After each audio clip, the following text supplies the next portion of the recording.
Bienvenue donc sur l'entrepreneur lifestyle, Thierry #Henry, donc épisode 146. Aujourd'hui donc on va parler de coaching, comment devenir coach.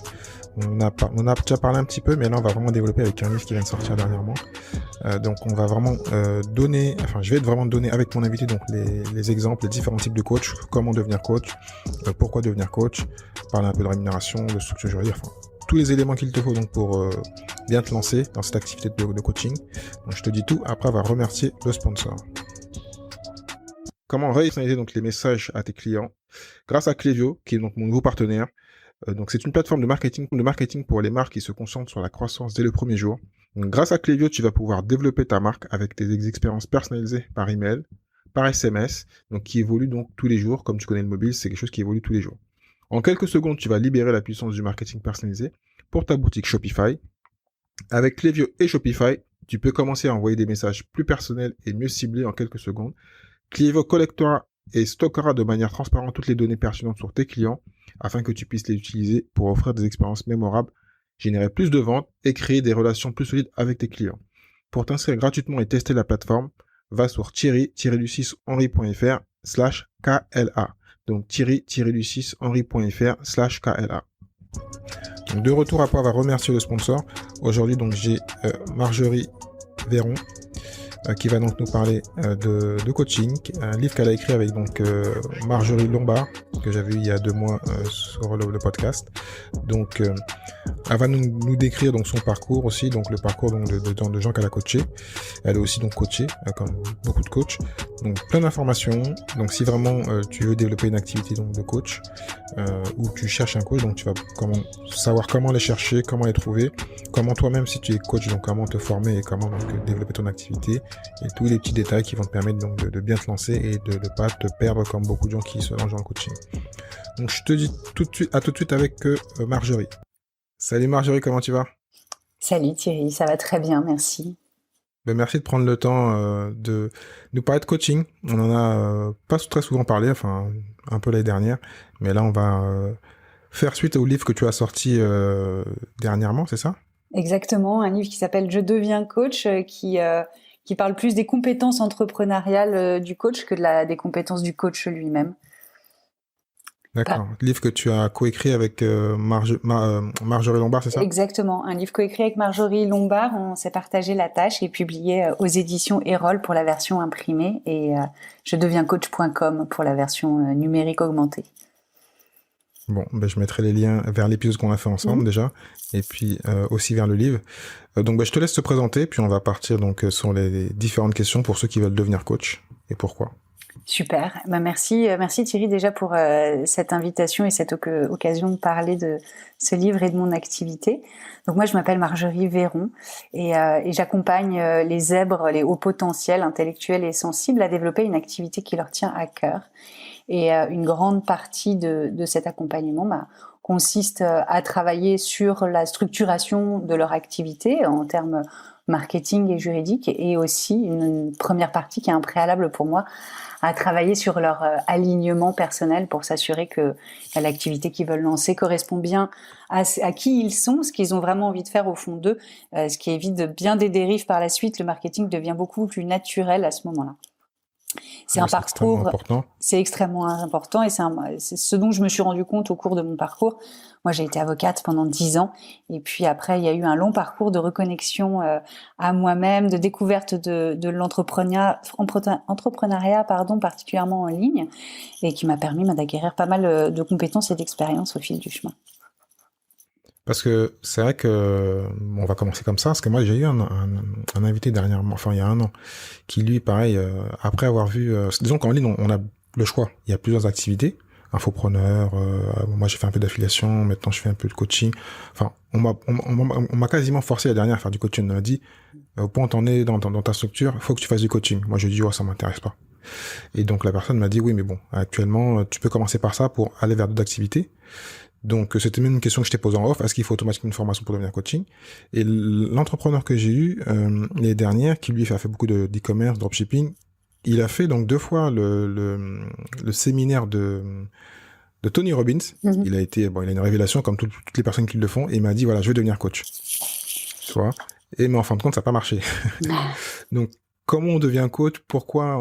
Est-ce que tu parles donc de l'alignement? Qui peut devenir coach? Bon, je te pose plusieurs questions en même temps, mais bon, on va essayer d'y répondre. Ouais. Qui peut devenir coach? Effectivement, je pense que ça s'improvise pas beaucoup. C'est un terme à la mode sous lequel on met pas mal de choses. En réalité, il y a plein de façons de coacher qui sont différentes et qui peuvent mélanger plusieurs types de compétences. C'est ce que moi je fais, c'est-à-dire qu'il y a du coaching, mais il y a aussi du mentoring professionnel, du partage d'expériences. Et je pense que devenir coach, ça demande de vouloir vraiment se mettre au service d'une partie de la population pour partager son expérience et son expertise et surtout pour aider ces personnes-là à trouver les réponses qu'elles ont déjà à l'intérieur d'elles. Et ça demande une posture qui s'apprend, hein, bien sûr, dans les différentes formations de coaching et des qualités d'écoute surtout qui sont vraiment très importantes. Je dirais même que c'est peut-être l'une des qualités les plus importantes, c'est le coaching, non? Ça va être son premier outil, en tout cas, l'écoute, ouais. Ça va être ce qu'il y a de plus important parce que tout le reste ne sont que des compétences qu'on peut améliorer, mais l'écoute aussi, hein, bien sûr, ça se travaille. Mais je pense que quelqu'un qui n'a pas naturellement plaisir à écouter les autres, ça va être assez compliqué de se reconvertir comme coach. À contrario, si c'est quelque chose qu'on sait fait partie de nos talents naturels, ça va être d'une très très grande aide pour devenir coach, c'est sûr. Donc, en termes de coach, est-ce que donc il y a quelqu'un naturellement peut se dire qu'il est coach sans que quelqu'un lui conseille, ou si comme la personne que je disais avait Tony Robbins, est-ce que donc il y a des compétences naturelles de coach et on sait qu'on peut devenir coach? Bien sûr, je vais par exemple en général, personne va dire que, on va dire un coach c'est quelqu'un qui a souvent, mais c'est peut-être pas vrai, à un certain âge, qui a une expertise, qui a une compétence qui est reconnue. Mais est-ce qu'il y a d'autres façons de le faire, de devenir coach? Il y a plein de coachs, je dis pas que c'est la mode actuellement, mais il y a plein de gens qui sont très jeunes, qui ont 22 ans, 25 ans, ils se disent coach. C'est quoi la compétence d'un coach? Comment on devient coach? C'est comment on peut même se dire soi-même, la personne qui va même, après une heure après t'avoir écouté, voilà, mais en fait, non, je peux le faire moi aussi.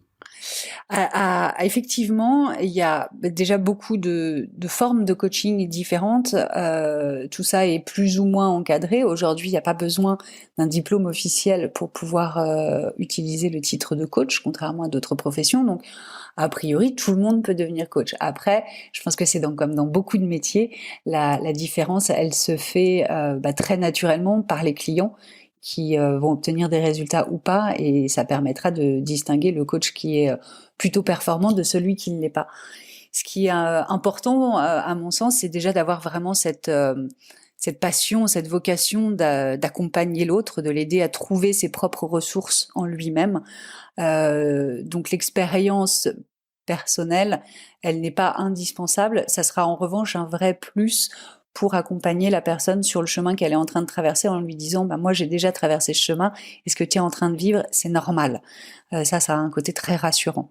Donc l'expérience de vie peut être un véritable atout. C'est pas forcément le seul critère parce qu'il faut bien commencer un jour de toute façon. Et moi j'ai grande confiance dans le fait qu'en général on attire les clients qui nous ressemblent et qui ont besoin de ce qu'on peut leur apporter. Donc des jeunes coachs qui sont jeunes en âge surtout vont probablement attirer des gens qui vont chercher un style de coaching qui correspond à ce que cette personne peut apporter. Des personnes qui seront plus avancées sur leur chemin de vie ou sur leur chemin professionnel, elles vont aller chercher des personnes qui incarnent une certaine expérience qu'elles voudraient incarner elles-mêmes par la suite. Tu parlais donc de différentes formes de coaching. Tu peux les détailler? Différentes formes de coaching, surtout en fonction du public auquel elles s'adressent. On va avoir des coachs pour entrepreneurs, des business coachs. On peut avoir des coachs de vie, on peut avoir des coachs santé, on peut avoir des coachs sportifs, on peut avoir des coachs mentaux, des préparateurs mentaux dans le domaine de la compétition sportive en particulier. Et puis après, des coachs, ça peut se décliner à tous les domaines de la vie. Des coachs en perte de poids, des coachs pour arrêter de fumer, des coachs pour avoir des meilleurs résultats dans son entreprise, des coachs en marketing, des coachs en visibilité, en prise de parole. Tout est possible et c'est là où avoir une spécialité, une spécificité, ce qu'on appelle un positionnement en marketing, est vraiment très important si on veut sortir de la masse et vraiment s'adresser à des clients qui vont se reconnaître dans notre message. C'est comme ça qu'on peut les attirer.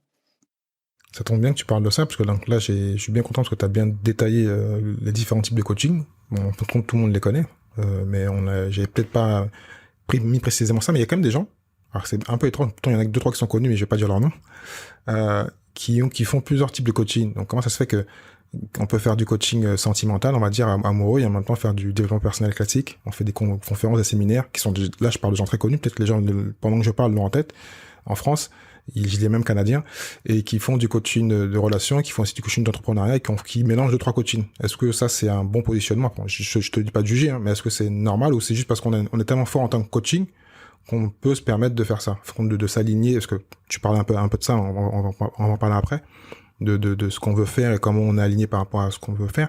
Est-ce que ça, c'est quelque chose qui est naturel, ou c'est juste parce qu'on est bon en coach, on peut tout faire, entre parenthèses? Je pense que c'est quelque chose qui vient assez naturellement avec le temps. Parce que pour commencer, on a envie d'aider tout le monde et de parler à tout le monde, et c'est comme ça qu'on finit par parler à personne. Donc se positionner et avoir un positionnement qui est très clair pour se démarquer de la concurrence, pour commencer, ça me paraît indispensable. Après, avec l'expérience, on développe véritablement une image de marque personnelle, c'est du personal branding, et les gens ne viennent plus forcément chercher une solution à leurs problèmes, mais ils viennent chercher l'accompagnement de telle personne. Et à partir de ce moment-là, c'est beaucoup plus facile de diversifier son activité en fonction de nos centres d'intérêt, parce que c'est assez rare qu'on ait qu'un seul centre d'intérêt. Donc la difficulté, elle consiste à choisir celui dans lequel on va s'épanouir au début. Mais l'avantage, c'est que une fois qu'on s'est lancé et qu'on a mis beaucoup d'efforts là-dedans, il est possible de se diversifier et de construire une gamme d'offres, une gamme de produits autour de sa propre personne. Donc je pense que c'est comme ça que c'est possible que ces coachs-là soient à la fois des business coachs, des love coachs et life coach, pourquoi pas, en même temps, parce qu'ils ont développé une image très forte autour de leur personne, et ça s'est fait parce qu'ils ont commencé par choisir une niche, donc se positionner. Oui, donc il faut donc d'abord bien commencer par une niche et ensuite se développer, si surtout qu'il y a peut-être une demande et si on a bien sûr les compétences. Absolument, surtout si on veut développer ce type d'activité qui est lié vraiment à la notoriété de son dirigeant. Quelle est la limite entre le coach et bon, ça va peut-être paraître question comme bizarre, mais comme le coach et le gourou? Entre le coach et le gourou. Alors gourou, j'aime bien ce mot parce que c'est un mot qui est très galvaudé. On a perdu un peu son sens, mais littéralement, moi je pratique beaucoup de yoga depuis longtemps, donc tous ces enseignements, je les ai pas mal étudiés. Le gourou, goût et roux, c'est ombre et lumière. Donc le gourou, c'est celui qui t'aide à mettre de la lumière sur l'ombre. Et à ce niveau-là, je vois pas bien la différence avec le coach. Simplement, il y en a un qui va peut-être plus tenir des discours et des enseignements pour t'accompagner dans ces prises de conscience. Ça va plutôt être le rôle du gourou. Alors que le coach, il va plutôt t'amener à te poser des questions pour déduire ses propres enseignements par toi-même.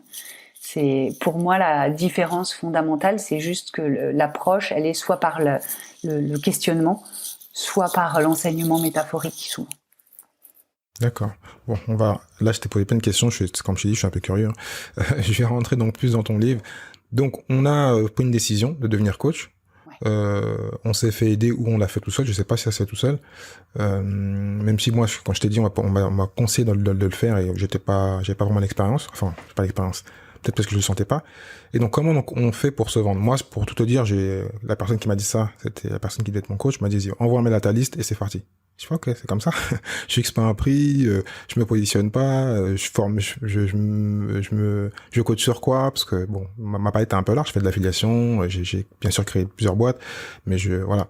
Donc c'était pas clair pour moi. Ça me paraissait logique, moi ça me paraissait pas clair. Je me disais, mais je fais quoi, je propose quoi, voilà. C'est pas que j'avais le syndrome de l'imposteur, hein. C'est que c'était pas dans mon esprit de devenir coach, quoi. C'est pas mon truc, quoi. Oui, ce qu'on t'a proposé, c'est peut-être plus de devenir mentor, finalement. Oui, enfin, pour être clair, comme ça je vais être clair, tu vas bien nous aiguiller. Souvent le coaching on le voit, parce qu'il y a beaucoup de choses comme dans tout business, il y a des pyramides. Et j'avais même fait un épisode avec, je mettrai le lien en épisode sur le coaching, comment se vendre un petit peu. Et c'est vrai que souvent les gens viennent au coaching, on va en parler maintenant, parce qu'ils entendent que certains gagnent bien leur vie. Parce quand on a une bonne notoriété, quand ça marche très bien, on peut marger, parce que c'est un peu comme l'infoprenariat, hein, il n'y a pas un prix fixe qui est fixé par l'Argus, on va dire. Et donc, on peut avoir donc des clientèles haut de gamme, et avoir un lifestyle qui est plutôt pas mal. Et certains le prennent dans l'autre sens, commence par l'argent, au lieu de se dire que voilà, il faut rendre service aux gens, il faut vraiment avoir peut-être la pédagogie, ouais, ça se dit, ouais, la pédagogie du coach et certaines qualités. Pas juste se dire, bon, j'ai un peu de notoriété, je vais aller prendre de l'argent, je vais aller coacher des gens et l'argent va venir plus rapidement. Voilà. C'était peut-être comme ça qu'on m'avait conseillé. Ouais, Et c'est pour ça que je l'ai mal pris aussi. Ouais, effectivement, c'est des positionnements différents parce qu'on voit des coachs qui réussissent et pour qui ça marche bien, ça marche bien et ça marche bien du coup aussi. Et je pense que c'est vrai dans n'importe quelle activité de prestation de service qui consiste à vendre son expertise. À partir du moment où t'es pas dans le cadre d'un métier, une profession réglementée où les tarifs sont plafonnés. Il est assez rapidement facile de faire du haut de gamme. Donc c'est quelque chose qui est relativement à la mode aujourd'hui, c'est-à-dire de vendre ses prestations packagées assez cher. Quoique assez cher, c'est très relatif en fonction des services qui sont proposés et surtout ce que la personne projette sur assez cher. Mais effectivement, ça peut faire rêver. Simplement, ce qu'on oublie de voir souvent quand on voit ces parcours de gens qui ont très bien réussi, c'est tout le chemin qu'ils ont parcouru pour en arriver là. Par où ils ont commencé, s'ils devaient recommencer, qu'est-ce qu'ils feraient différemment. C'est ça qui est intéressant, d'aller s'inspirer de leurs débuts. Et très souvent, ils vont partager leurs erreurs.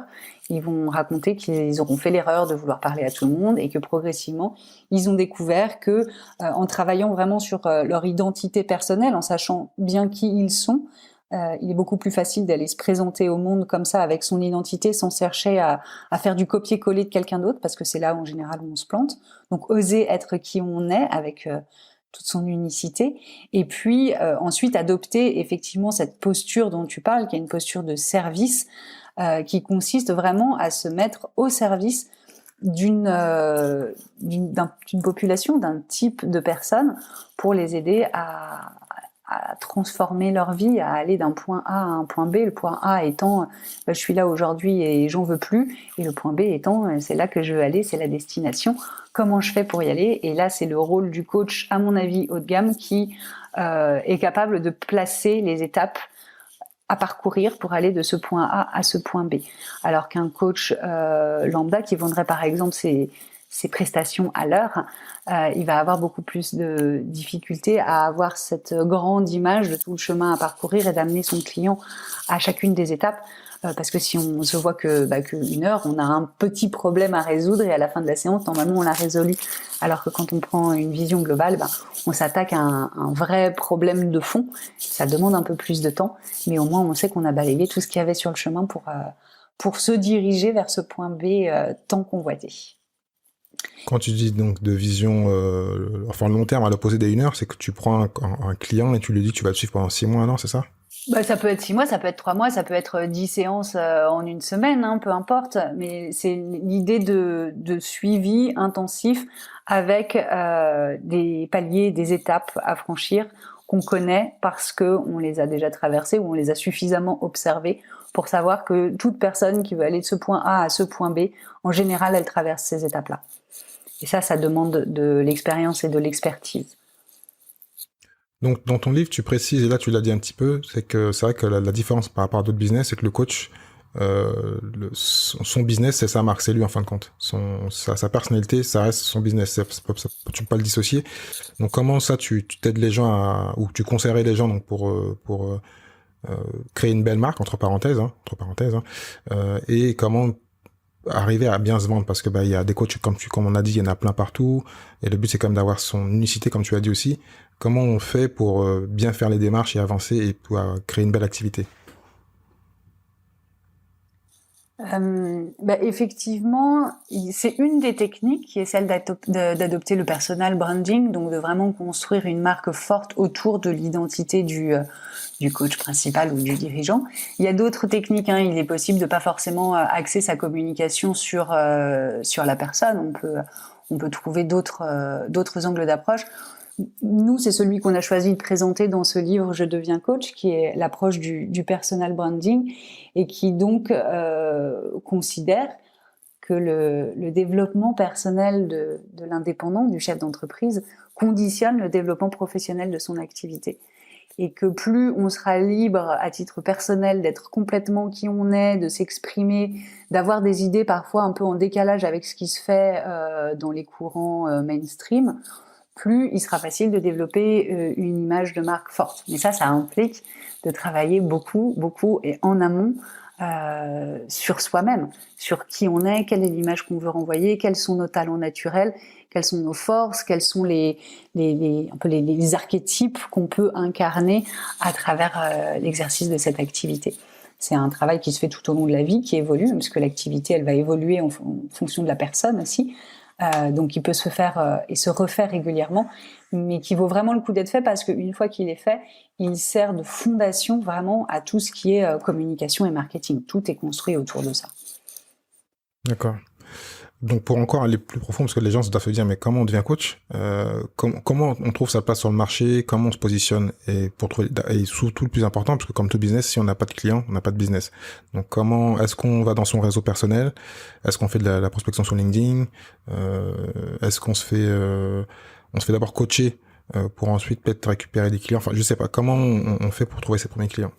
Alors, moi, je pense que si on n'a aucune expérience de l'entrepreneuriat, trouver ses clients, ça demande de se former un minimum à ce qu'on a appelé donc ces compétences entrepreneuriales, qui consistent notamment à savoir se vendre.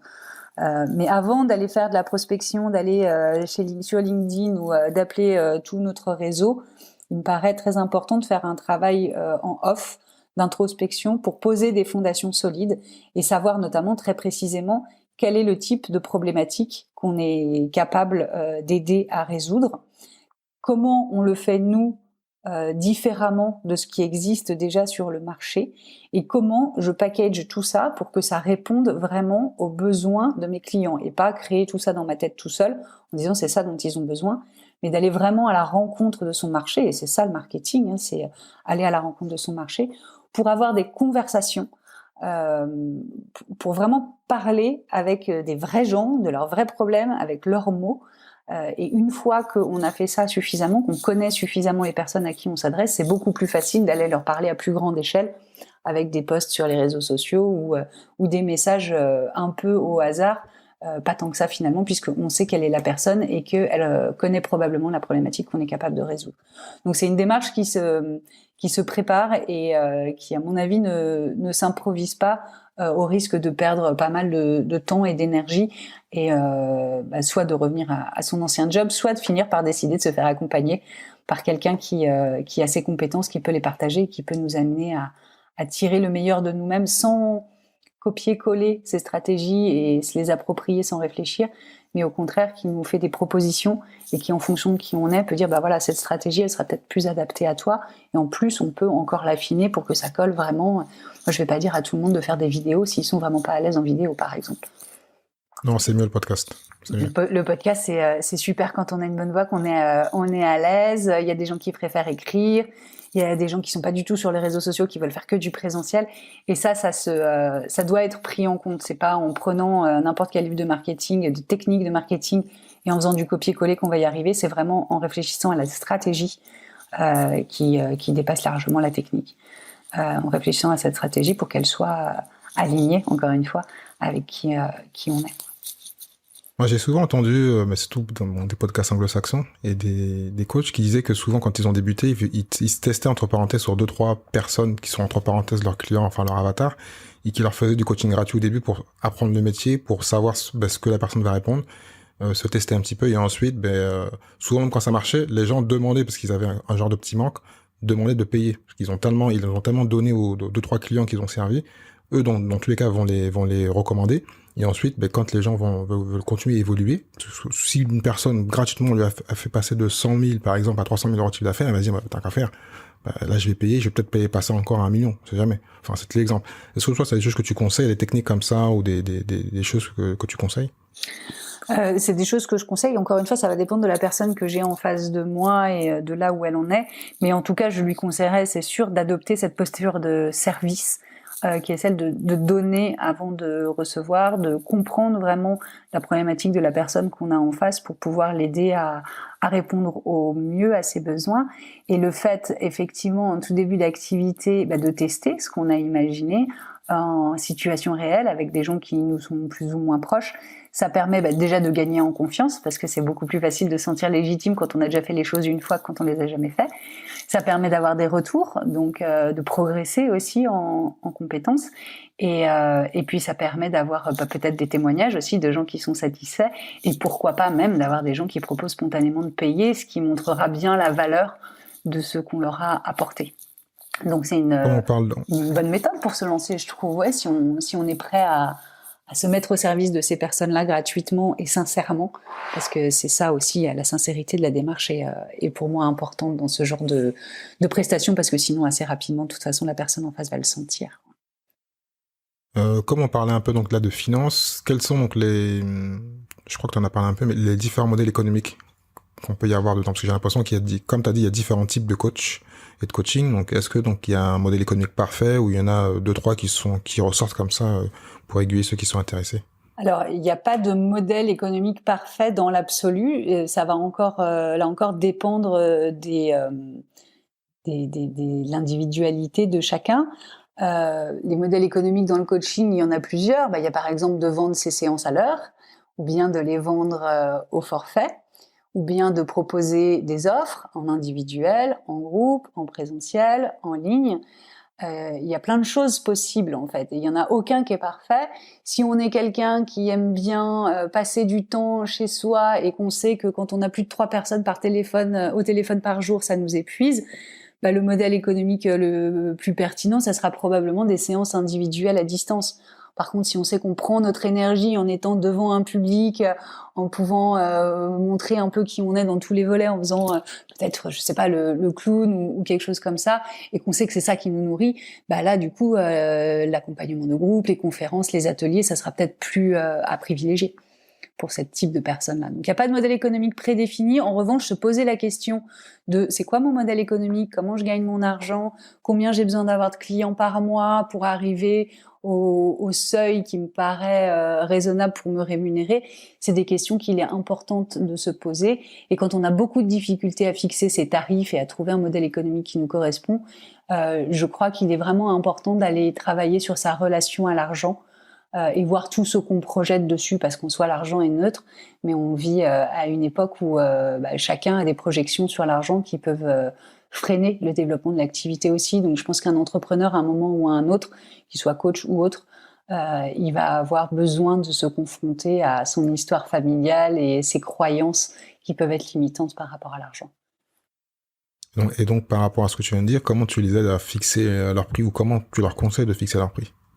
Alors, il y a plein de techniques différentes pour fixer ses prix. Moi, celle que j'aime bien utiliser, surtout en lancement d'activité, c'est OK, combien tu veux gagner par mois, combien tu veux avoir net sur ton compte en banque perso chaque mois, et de prendre ce montant et de faire tout le cheminement inverse, c'est-à-dire OK, sur ce montant-là, donc tu vas payer tant d'impôts, donc il faut que tu gagnes tant. Pour gagner tant, si tu vends 100 € de l'heure, il faut que tu aies vendu X heures d'accompagnement dans le mois. Est-ce que ça te paraît faisable ou pas? Je prends un exemple.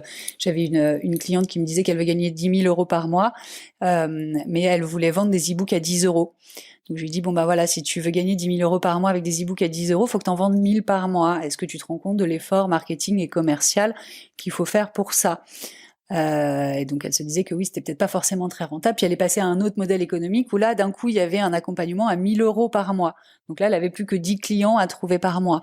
Alors certes, c'est des clients un peu plus haut de gamme, mais je suis persuadée qu'il est plus facile de convaincre une personne que 10 personnes. Donc voilà comment on a fixé des tarifs pour elle, pour l'aider à avoir des objectifs réalisables par rapport à ce qu'elle espère gagner. C'est comme ça que moi je fixe les tarifs pour commencer. Après, quand on est plus avancé dans le business, on a des objectifs chiffrés et il y a d'autres façons de calculer quelle est la valeur qu'on apporte à ses clients. Mais dans des domaines d'accompagnement comme ça restera de toute façon toujours subjectif. Donc ça dépend beaucoup de la valeur qu'accorde le client à la problématique qu'il connaît aujourd'hui et la valeur qu'il accorde à la solution qu'on peut lui proposer. D'accord. Bien répondu. En tout cas, je pense pas qu'il y a, c'est en général, même pour d'autres business hors coaching, c'est comme ça qu'on fait en général. Donc, tout à fait d'accord. On va parler donc de la partie inbound marketing, on va dire. Parce que c'est vrai que quand on est coach ou même, enfin, tout ce qui est de nature indépendante, dans un monde, il faut faire du web marketing parce que il y a beaucoup de bruit, il y a beaucoup de personnes qui font peut-être un peu la même chose, donc il faut se démarquer. Quel type de canal de communication tu penses qu'il faut? Moi, je sais que c'est le podcast parce que je l'ai même dit dans mon livre que pour moi un coach doit avoir un podcast, c'est logique parce qu'il parle. Mais bon, ça c'est mon avis. Quel type de canal de communication tu conseilles? Est-ce que ça va dépendre de ce qu'ils aiment? Il faut automatiquement aller vers ce qu'ils aiment ou plutôt aller vers ce que le client, où on peut trouver le client, parce que si, par exemple, moi j'aime les podcasts mais les clients n'écoutent pas le podcast et qu'on sait que ces clients sont sur LinkedIn, est-ce qu'il faut se forcer à aller sur LinkedIn ou il faut trouver une solution intermédiaire? Enfin, comment tu les conseilles par rapport à ça? Là encore, tout est possible. Je partirais quand même de mes clients idéaux, de mes futurs clients, De là où ils sont? de là où ils sont, parce que tu peux aller prêcher dans le désert, sinon pendant des années, c'est perdre beaucoup d'énergie pour rien. Donc là où ils sont, après comment leur parler? Ok, ils sont sur LinkedIn, mais il y a plein de façons différentes de leur parler sur LinkedIn. Je peux faire des vidéos, je peux faire des textes, je peux faire des audios, je peux envoyer des messages privés pour engager des conversations privées, je peux proposer qu'on discute comme ça. Si on habite dans la même ville, je peux proposer qu'on aille boire un café, qu'on prenne un déjeuner. Il y a plein de façons différentes de rentrer en contact avec ces personnes-là. Donc oui, il y a le média, le web marketing aujourd'hui, surtout avec le contexte économique et sanitaire, il est particulièrement intéressant parce que c'est comme ça qu'on peut travailler à distance aussi. Mais il n'y a pas que ça. On néglige trop souvent les réseaux en privé. Je pense, ne serait-ce qu'à la sortie de l'école, ça dépend de nos domaines d'activité, mais on n'y pense pas. Les parents d'élèves qui sont autour de nous sont peut-être des clients potentiels. Et tout ça, c'est sous nos yeux tous les jours aussi. Donc avant d'aller faire des posts sur les réseaux sociaux et d'être présent partout et cette angoisse que connaissent certains entrepreneurs pas mal quand on se lance sur les réseaux sociaux, de faire des dizaines de posts et d'avoir un like tous les 10 posts et que ça ne change rien, ça prouve qu'on est soit pas sur le bon canal, soit qu'on ne parle pas à nos prospects avec le cœur, c'est-à-dire en ayant vraiment compris ce qu'ils vivaient, ce qu'ils ressentaient et là où ils avaient envie d'aller.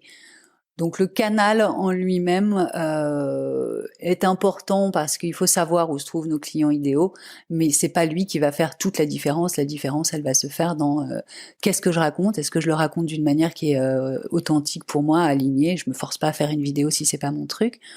Ou est-ce que je leur parle des bonnes choses aussi. Si je ne parle que de moi, il y a peu de chances pour que ça va les intéresser un peu au début, mais assez rapidement, ils vont surtout avoir envie qu'on leur parle d'eux. Donc là, c'est une question de contenu qui se travaille, puis qui s'affine avec le temps aussi. Trouver son style marketing, ça se fait pas du jour au lendemain. C'est surtout en passant à l'action, en faisant, en expérimentant et en améliorant qu'au fil du temps, on va vraiment trouver sa patte personnelle. Et là, ça sera plus facile d'aller sur les canaux qui nous correspondent et d'amener les gens vers ces canaux-là s'ils n'y étaient pas originellement. Mais pour moi, ça se fait vraiment dans un second, voire troisième temps, quoi. La première étape, c'est d'aller parler aux clients là où ils sont. Et pour aller donc dans ce sens-là, parce qu'il y a une autre façon de parler aussi qui est souvent conseillée, mais est-ce qu'il faut le faire au début, de venir tout de suite avec un livre? Donc d'arriver avec le statut d'auteur et d'expert. Alors le statut d'auteur, moi je le connais bien, j'ai été avocate pendant 10 ans et c'est avec les auteurs que je travaillais plus particulièrement. Et donc tout ce parcours de l'auteur, je le connais et je sais qu'on fantasme beaucoup sur le livre et la notoriété, l'expertise que peut apporter un livre, la crédibilité aussi, parce que si tu as un site internet et que tu dis que tu as écrit un livre, ça montre que tu es vraiment un expert dans le sujet. La difficulté, elle vient ensuite dans la publicité et la diffusion de ce livre. C'est-à-dire que si on n'est pas édité par une maison d'édition, tous les efforts de promotion reviennent sur nos épaules.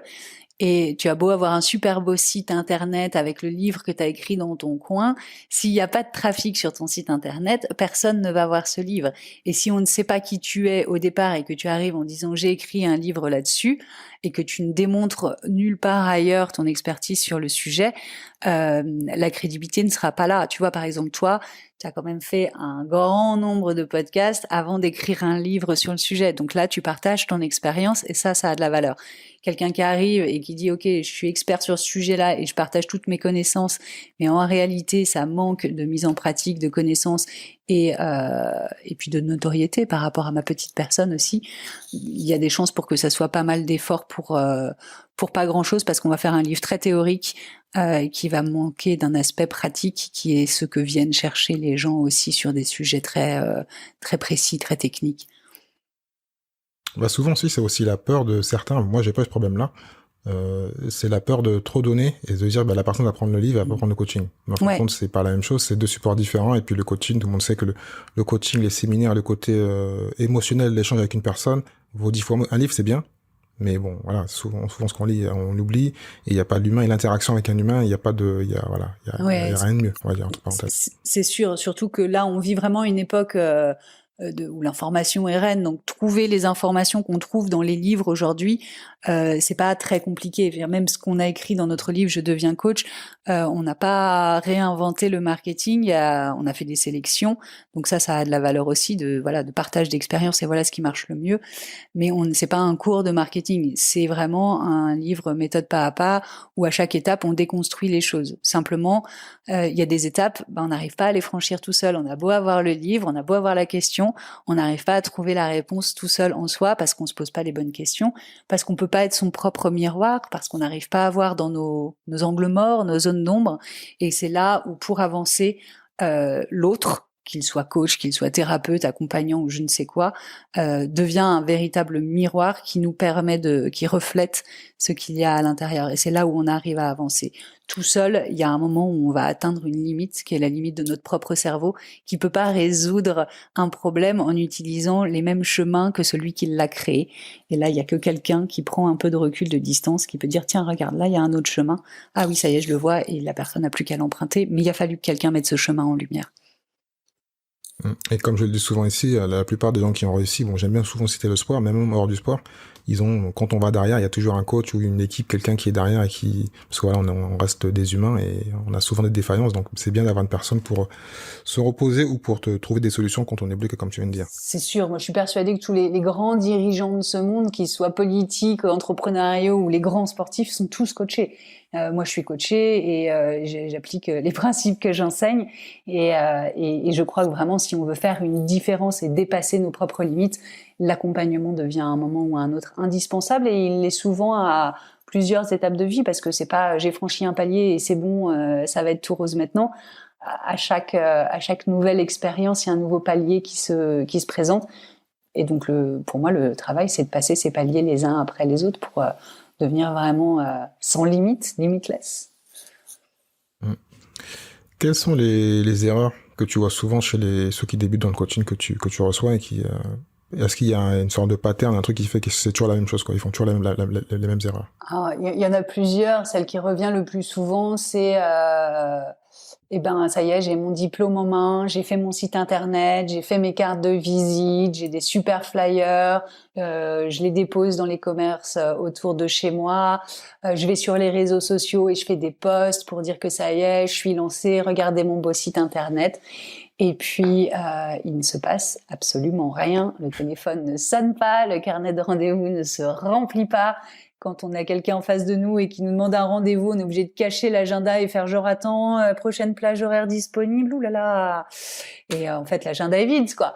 Parce qu'on n'est pas positionné, parce qu'on a cherché à parler à tout le monde. Moi, je suis coach, cool. C'est quoi coach? Moi, je peux t'aider à atteindre n'importe quel objectif. Ok. C'est trop vague. Et puis, avec un peu de chance, on arrive à décoller, on commence à avoir quelques clients, et au bout de 4-5 clients, on refait tout son site internet parce qu'on se rend compte que tout ce qu'on a mis en place, ça nous correspond pas, qu'on veut le dire avec des mots différents parce que ça y est, on a un peu d'expérience et on sait un peu plus à qui on veut parler et comment. Donc c'est vraiment une des plus grosses erreurs que je vois. Ceux qui ne veulent pas se lancer tant qu'ils n'ont pas tous ces outils marketing qui sont prêts, et puis qui, une fois qu'ils ont mis ça en place, ne décollent pas du tout. C'est ceux qui vont perdre un peu de temps, parce que souvent il y a pas mal la peur aussi de se lancer, donc on fait les trucs dans son coin. Pour l'instant, personne ne voit rien, tout va bien. puis à un moment où on se rend compte qu'il faut vraiment aller parler aux gens de ce qu'on est, de ce qu'on fait et comment on en est arrivé là. Et donc là, on commence à montrer un peu sa vulnérabilité. C'est pas forcément très confortable quand on n'en a pas l'habitude, mais c'est là où on commence à faire une vraie différence et à toucher les gens au cœur. Et c'est pas avec des arguments, comme tu le disais, purement marketing, mais les décisions humaines sont prises au niveau émotionnel.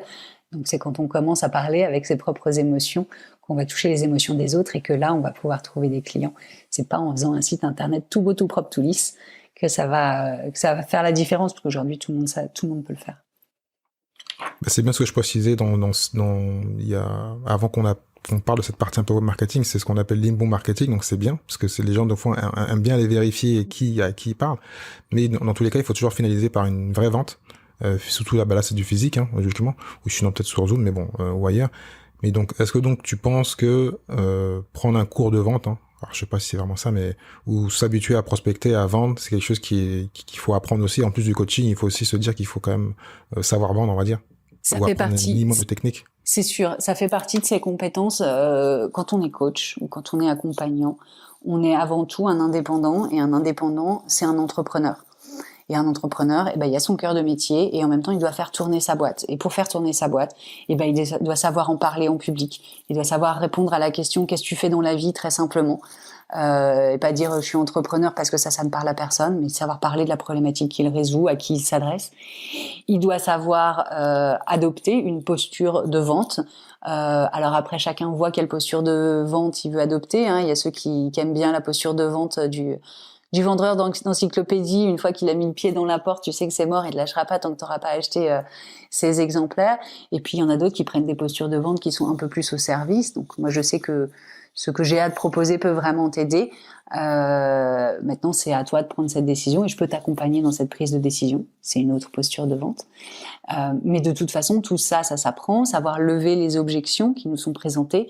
C'est trop cher, est-ce que ça va vraiment m'aider?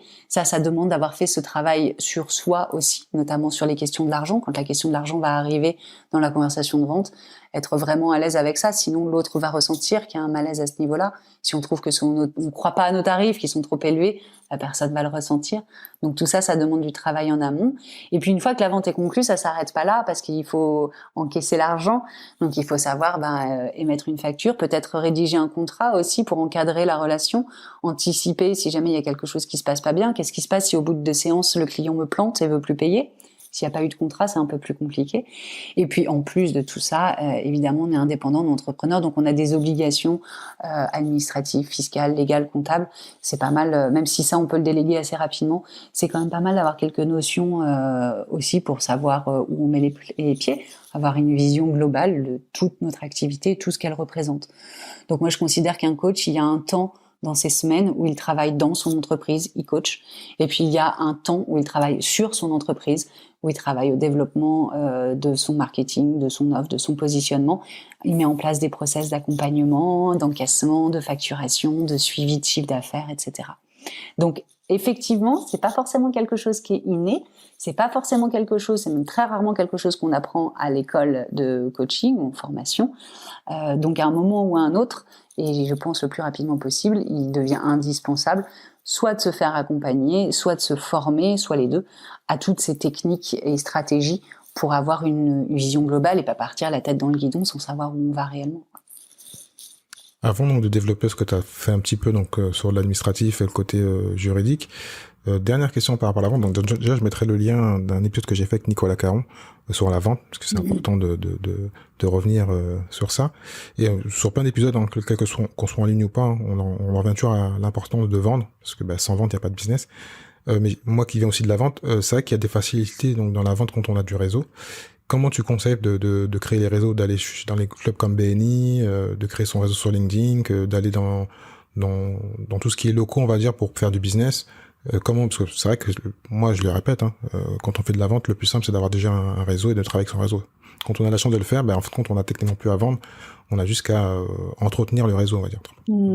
Comment tu fais pour les gens qui sont pas dingues de vente et qui veulent le faire d'une façon plus qualitative ou plus simple, de créer leur réseau et donc de se développer avec ça? Déjà, comme tu l'as dit très justement, et ça je le répète régulièrement à mes clients, il n'y a pas de business, il y a l'activité, le business, il se mesure au chiffre d'affaires qui est rentré, pas au nombre de followers ou de likes qu'on a eu sous un post. Parce qu'il y a des gens qui ont des milliers de likes sous des posts et pour autant, si tu regardes leur chiffre d'affaires, il n'y a rien qui rentre. Donc il y a cette distinction déjà qui est très importante à faire. Le succès d'un business, il vient du chiffre d'affaires qui rentre. Donc ça veut dire qu'à un moment ou un autre, il va falloir se poser la question de la vente. Alors, moi j'entends, je n'aime pas me vendre, et c'est là où il y a un travail d'état d'esprit à faire. 80% du succès, c'est de l'état d'esprit. Donc, il s'agit pas de se vendre. Si la personne dit non, c'est pas à nous qu'elle dit non, elle dit non à la proposition qu'on fait. Donc, il s'agit de vendre déjà ses prestations. C'est un changement d'état d'esprit et d'aller les proposer, là encore, à des gens que ça peut potentiellement intéresser.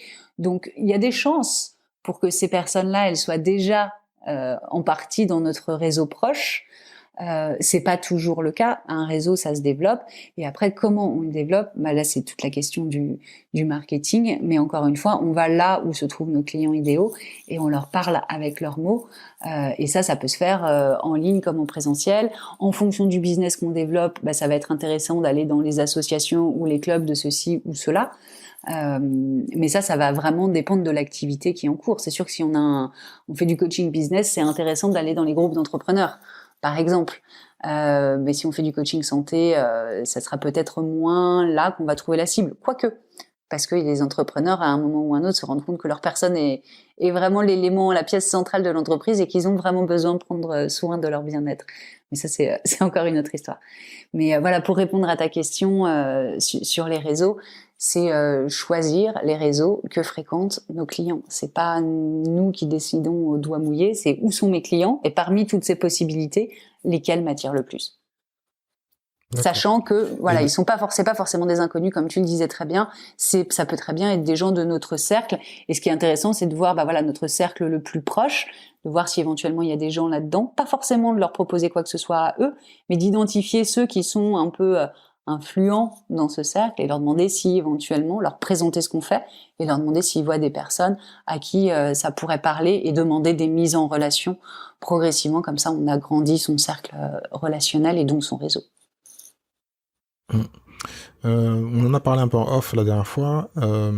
Après, souvent, c'est pas trop des choses qu'on développe.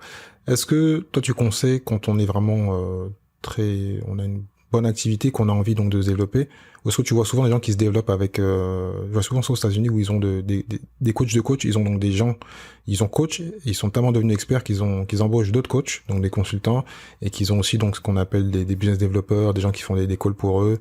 Est-ce que ça c'est des trucs que tu vois ou c'est quelque chose qui est normal, qui est une évolution naturelle, ou c'est pas une obligation, faut pas se forcer à devenir trop gros, si on est content avec sa petite structure, on peut être très, très bien comme ça.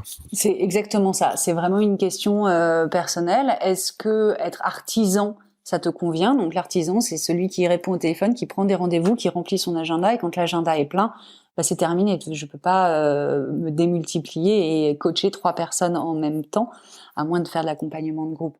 Et ça, c'est une évolution qui peut se faire assez naturellement quand on commence à grossir. C'est une étape de développement supplémentaire qui, là, souvent demande de franchir un palier et de se faire accompagner pour voir les choses différemment. C'est-à-dire accepter de déléguer certaines tâches, qui sont pas dans notre zone d'excellence, se faire entourer peut-être d'une équipe, soit administrative, soit une équipe de coach. Donc ça veut dire qu'une partie du travail va leur être déléguée. Même si on peut les former, ça veut dire qu'il va falloir faire confiance. Ça s'apprend aussi la délégation. Et du coup, on change un peu de posture. Là, on devient véritablement chef d'entreprise. On n'est plus que entrepreneur indépendant. On devient véritablement chef d'entreprise à la tête d'une équipe. Là, c'est encore une posture différente qui peut plaire ou pas. Tout le monde n'a pas forcément ces aspirations-là. Pour moi, les deux sont OK. Donc, je ne pousserai jamais quelqu'un à aller se développer s'il en a pas envie et qu'il est satisfait de son exercice aujourd'hui. Par contre, quelqu'un qui me dira, moi, je suis plafonné en termes de chiffre d'affaires parce que mon agenda est rempli, que je peux pas gagner plus. À ce moment-là, je pense que ça sera intéressant de voir comment structurer vraiment son activité pour que certaines choses puissent être déléguées, optimisées, les accompagnements faits en groupe, par exemple, pour certaines parties. Ça demande de revoir un peu tout le modèle économique, mais ça peut valoir le coup quand on veut grossir, s'expandre. D'accord. Donc pour finir, on va parler un peu de la partie juridique et administrative. Tu en as un peu parlé. Est-ce que donc il faut commencer par une activité d'auto-entrepreneur? Est-ce qu'il faut prendre un site avec le nom coach dedans? Parce que souvent j'ai vu ça. Alors, je sais pas si ça sera mieux en termes de SEO, je sais pas. Comment tu conseilles par rapport à tout ce qui est administratif de commencer sa structure? Est-ce qu'il faut déposer une marque? Alors, tout ça, effectivement, c'est des sujets qu'on développe bien dans ce livre et on l'a fait parce que moi, pour avoir pas mal fréquenté le milieu de l'infoprenariat, du marketing en ligne, etc., je me suis rendu compte qu'il y avait beaucoup d'infopreneurs, d'entrepreneurs qui n'avaient aucune notion de ce qu'étaient leurs obligations légales. Et comme en France, nul n'est censé ignorer la loi, on peut pas juste dire je savais pas. Donc ça vaut le coup de se renseigner pour éviter peut-être des amendes et puis voir aussi comment on peut optimiser les choses. Donc pour commencer, quand on est coach, la première chose pour pouvoir facturer, c'est d'avoir un statut juridique. Et quand on a une activité indépendante avec assez peu de frais, comme c'est le cas quand on est coach, on n'a pas forcément besoin d'avoir un local, d'acheter du matériel, etc. Le statut d'auto-entrepreneur, pour se lancer, il est vraiment super. Parce que c'est très facile à mettre en place. On a des déclarations qui sont ultra simplifiées. On a des obligations de tenue comptabilité qui sont très, très allégées. Donc, pour lancer son activité, c'est bien, d'autant plus que les plafonds ont été largement augmentés. Et moi, je connais pas mal de coachs qui sont au statut d'auto-entrepreneur et qui n'en sortiront probablement jamais. Alors aujourd'hui, on appelle ça la micro-entreprise. C'est pas une micro-entreprise, pas une mini toute petite entreprise. C'est juste que c'est une entreprise comme une autre et ça peut être un plafond de verre pour les entrepreneurs. Donc, faut pas avoir peur d'être auto-entrepreneur. Après, c'est une question de crédibilité vis-à-vis de ses partenaires aussi, surtout si on travaille avec de très grosses entreprises. Là, ça peut valoir le coup éventuellement d'avoir un autre type de structure. Mais ça, c'est des questions qui sont très individuelles. Donc, il n'est pas facile d'y répondre comme ça, là, dans un podcast.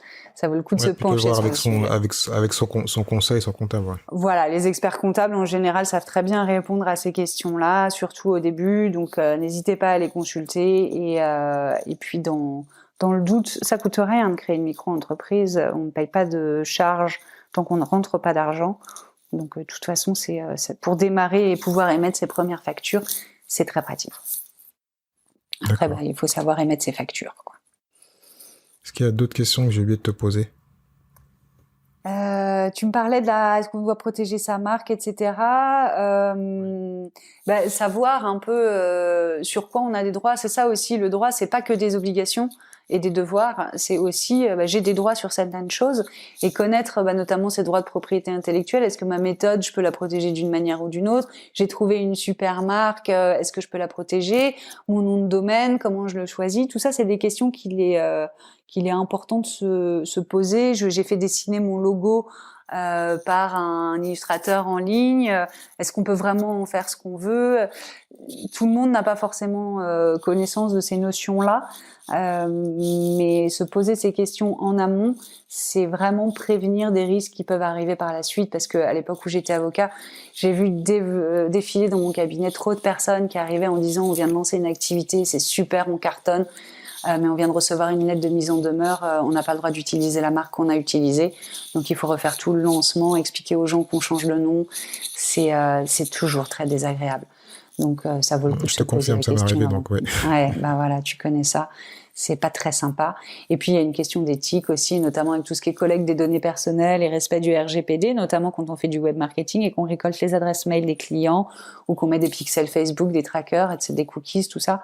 Il y a un minimum de règles à respecter et je trouve qu'il est important de les respecter, pas parce que c'est respecter la loi et que c'est important, mais parce que il en va aussi de l'avenir de nos données personnelles à tous. C'est-à-dire que plus on sera nombreux à être respectueux de ce qu'on demande et ce qu'on fait, de ce qui nous est donné, plus on va arrêter de recevoir des spams et des mails qui nous concernent absolument pas, alors qu'on ne sait même pas d'ailleurs d'où vient ce mail, qui a pu leur donner leur adresse mail. Parce que ça, c'est assez insupportable et ça fait perdre beaucoup de temps.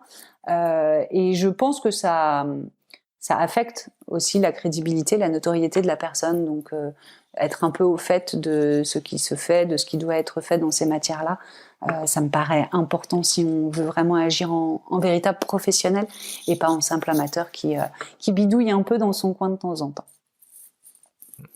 Et Marjorie, grand merci. On va donc attaquer les 5 questions que je pose à tous mes entrepreneurs.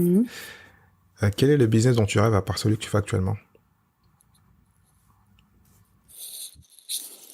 Un business autour de l'éducation positive et bienveillante pour encourager les enfants à exprimer leur singularité, leur talent et arrêter de les étouffer pour tous les faire rentrer dans un moule, un cadre qui va les rendre malheureux. Du type Montessori, ça? Du type Montessori, par exemple. Ouais. D'accord. Quelle est ta meilleure expérience en tant qu'entrepreneur ou investisseuse? Ma meilleure expérience, j'en ai plein, en général, c'est de voir quand il y a quelque chose qui s'intègre dans le corps de mes clients. Parce que je travaille en coaching mental, mais je travaille aussi beaucoup avec la relation corps-esprit. Et je vois des clients qui ont des prises de conscience mentales, et puis 15 jours après, il ne s'est rien passé. Et je vois la différence avec ceux où il y a une prise de conscience qui est mentale, mais on sent qu'elle est descendue dans le corps d'une manière assez inexplicable. Mais que là, du coup, ça devient vraiment une prise de conscience incarnée et le changement, il se fait quasi instantanément. Donc ça, c'est vraiment des super beaux moments d'entrepreneur. Ouais. Oui, on n'en a pas trop développé. Hein. Tu as aussi une activité de développement des hauts potentiels. Donc c'est un peu cette partie inconscient, enfin travailler sur l'esprit pour que tout le reste soit débloqué. C'est ça. Moi, je travaille beaucoup avec, de manière holistique. Donc en coaching, on travaille beaucoup avec le mental et donc le cortex, la partie qui résonne. Mais pour moi, même si elle représente 76% de notre état, enfin, elle maîtrise 76% des choses, il y a en réalité une partie immergée qui est bien plus puissante que ça et bien plus intéressante, qui est tout ce qui est dans le domaine de l'inconscient. C'est là où on a stocké pas mal de choses, c'est là où se situent nos principaux freins et en général, ils sont bien stockés dans le corps aussi. Donc aller voir de ce côté-là, ça peut être très intéressant et j'arrive à faire passer des messages qui ne passent pas par le mental en passant par le corps, en faisant vivre des expériences corporelles et c'est une autre manière d'intégrer les choses et de lever des blocages qu'on n'aurait pas réussi en passant juste par la barrière mentale. D'accord. Quel est pour toi le meilleur levier pour devenir entrepreneur? Enfin, là, ce serait plutôt coach, mais ouais. Le meilleur levier, l'envie, la passion, l'enthousiasme, d'être profondément animé par ce qu'on fait. D'accord. Quel est le livre que tu conseillerais à tout entrepreneur et pourquoi? Très objectivement, je vais te dire, je deviens coach. Tout entrepreneur, en tout cas, qui se lance, parce que tout est là, parce que la méthode est vraiment pas à pas, et que si on fait ce travail, on aura fait plus de travail de positionnement et de construction d'une activité que 90% des entrepreneurs. Et donc, la différence va se faire. Après, c'est une question de persévérance et de patience aussi, beaucoup. Donc, tous les livres qui parlent de développement personnel en tant qu'entrepreneur aussi me paraissent particulièrement intéressants à lire. J'en ai pas un particulier là qui me vient en tête. Mais tous ces livres qui permettent de travailler sur soi et prendre conscience de nos schémas vont être indispensables dans la carrière d'un entrepreneur. Ok. Quelle est la compétence que tu rêves d'avoir? L'omniscience. Je voudrais tout savoir, surtout. Bonne chance, hein. Oui, on m'a dit que je rêvais d'avoir, alors je sais bien que c'est pas forcément possible. Et plus le temps passe, plus je me rends compte d'ailleurs que je suis pas sûre que c'est vraiment ça qui m'avancerait. C'est un truc de haut potentiel, ça, hein, d'être très curieux intellectuellement et de vouloir tout savoir sur tout. Mais plus j'avance, plus je me rends compte qu'en fait c'est pas vraiment ça qui me servirait. Et là, je sais pas pourquoi, en t'en parlant, je vois l'image de moi en train de voler. Alors peut-être que la compétence de savoir voler naturellement, tu vois, sans avion, sans rien. C'est différent parce que je pense que c'est l'omniscience, tu t'ennuierais un petit peu, mais bon. C'est-à-dire l'omniscience. Tu pourrais juste parler Google, quoi. C'est tout. Oui, puis une fois que tu sais tout, voilà, tu sais tout. C'est-à-dire qu'il y a un moment, ça a une fin, alors que voler, par exemple, le kiff de l'expérience. Et c'est là où on va faire la différence entre la connaissance et tout ce qui nourrit l'intellect et l'expérience qui, elle, va nourrir les sens et le corps. Ça, c'est sans fin. Donc, je pense qu'il y en a plein qui sont comme toi. Moi aussi, j'aimerais bien voler, mais bon. Ah ouais. Voilà. Je voulais juste rêver. Ouais. C'est permis. Marjorie, grand merci. Merci à toi, Thierry, d'avoir ouvert ce portail à la parole. Merci, à bientôt.